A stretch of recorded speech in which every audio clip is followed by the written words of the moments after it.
Hey, we're sailing Queen Jane. Don't forget to subscribe and click thumbs up if you like this vid. This week, it's all about why we're up here in the Marshall Islands. Enjoy.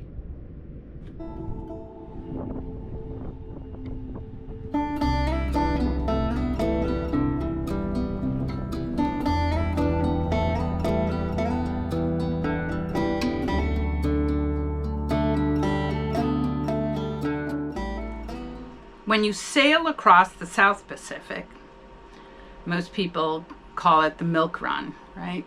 Mexico or Panama, out across to French Polynesia, and onward. By November, hurricane season arrives around November 15th in the South Pacific. So it's important to get somewhere where there's no hurricanes. I'll talk about the option to just stay in a little bit. I would say the two most common options are to sail to New Zealand in mid to late November. New Zealand's a beautiful country. We've done it before. I didn't want to do it again. My opinion is that it's a rough ride in and a really rough ride out. And then you get there and it's kind of cold and rainy a lot of the time. January is beautiful. You can go to Australia, amazing country. Beautiful cruising on the Great Barrier Reef. But the same thing applies to Australia, that you really need to be south of Bundaberg by beginning of December. So anywhere south of Bundaberg is hurricane free. Now if you have boat insurance, you're gonna be required by your insurer to be out of those hurricane areas by a certain date, or they won't cover you. There's other people who choose to spend the season in Fiji on their boat in the water, claiming they'll run for the mangroves or some appropriate bay when the hurricane hits. I don't think those people have ever been in a serious storm, because that's scary, scary stuff. Anyway, it depends how risk averse you are, and the way Jordan and I sail is we avoid risk at all possible costs. If it looks like crap, we don't go out. We try to find the best weather window, even though sometimes that doesn't work out for us. But I figure if we do the best we possibly can to avoid horrific weather, then we'll get hit, a certain percentage of the time, because weather reports aren't perfect. Our choice was to, before I move on about where we ended up, the other choice is to have your boat pulled in Fiji or in Tonga. I heard there's a place. They pull your boat, put it on the hard, and strap it down with hurricane safe straps. In Fiji they do that, but there's also a place at Funda Point where they put your boat in a hole. They essentially dig a hole, put your boat in it, and strap it down. I don't know what happens when they get a direct hit to the boats in the holes, but it also means that you can't stay on your boat. So for 5 months you got to go figure out where to live, go home, whatever. We chose to go to the Marshall Islands, because the Marshall Islands are in the North Pacific. You have to cross the equator. We crossed the equator twice last year. I was counting in my head how many times. That was twice. And so the seasons are reversed. North and south are reversed hurricane seasons. But the Marshall Islands is out of a hurricane zone. It's kind of like the Marquesas. No hurricanes hit here. Hurricanes develop west of the Marshalls. The Federated States of Micronesia can have hurricanes, but the Marshall Islands none. So we sailed up from Wallace, which is in the South Pacific, went to Funafuti, which is almost near the equator, and then to Kiribati, and then from Kiribati to the Marshalls, to Majuro. Majuro is the capital. Once you get here and you check in, you can apply for permits to visit,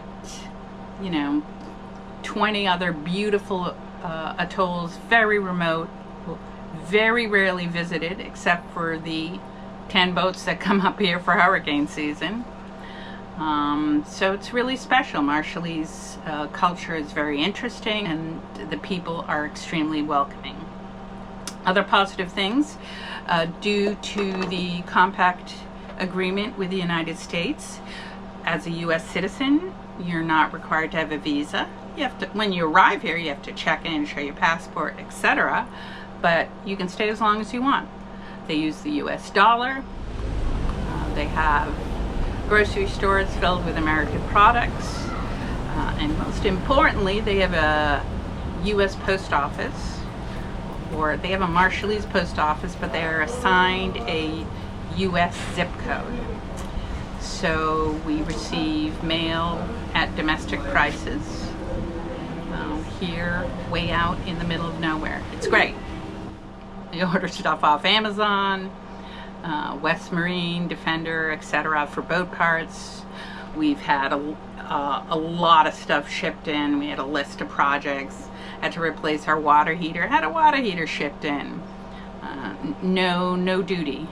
When we were in French Polynesia, every time we had something shipped in, we had to pay tax on it, and sometimes the taxes were almost half the value of the actual object. So it's really nice being in a place where you can get boat parts without paying a lot of taxes. What's the other thing? Oh, people speak English, obviously, but it's always nice to learn a couple of Marshallese phrases to be polite. Como tata is thank you. Yakwe is hello. So yeah, that's my extent of my Marshallese right now. But everybody always smiles in delight when you make an effort to say hello and thank you in Marshallese. Other upsides to spending the season here, obviously, easy access to decently stocked supermarkets. Yeah, they're a little expensive if you've ever been to Hawaii. They're sort of Hawaii prices for products. Surprisingly, eggs are the same price as they are in the U.S. But vegetables are air freighted in.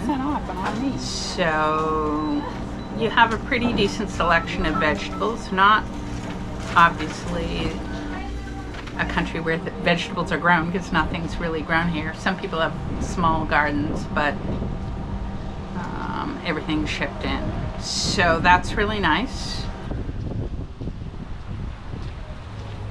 Another positive is they have a little yacht club here. All the cruisers join for like 20 bucks. And they have moorings, some moorings in town, and then a bunch of moorings out at little motus far away from town, which you can use. And sometimes you need to escape the hustle and bustle of town. I know this town's really small, but yes, we need to get away from it all and be somewhere quiet. And it's nice snorkeling out there and swimming, and not so busy. One pragmatic downside is that there is no haul out here. So you really have to make sure your boat's in good condition, because I'm not sure where the nearest haul out is.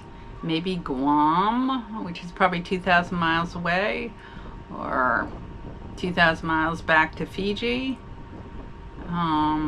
So it's not a good place to come if your boat's not in tip-top shape.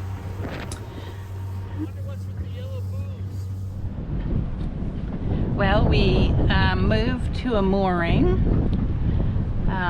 ball here, right near the Liga dock. We used to be anchored way over there. But the problem was, because we're hanging out here so long, is that our anchor chain would get really funky, lots of growth on it, and when you pull it in, it would make the front half of the boat stink because it just all sits in the chain locker.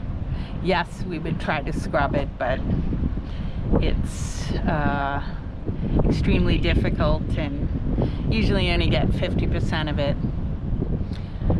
So here we are. The neighborhood is a little funkier. Some like semi-abandoned boats on moorings. Junkers rusting on shore. But we're at the town dock in like 3 minutes, which makes doing everything way easier. Before it was a long, wet dinghy ride. And it was actually a little bumpier because we anchored out a little farther from shore. Here we're moored in a little closer. So I like it for getting into town and getting stuff done. And if you sit and look that way, it's beautiful.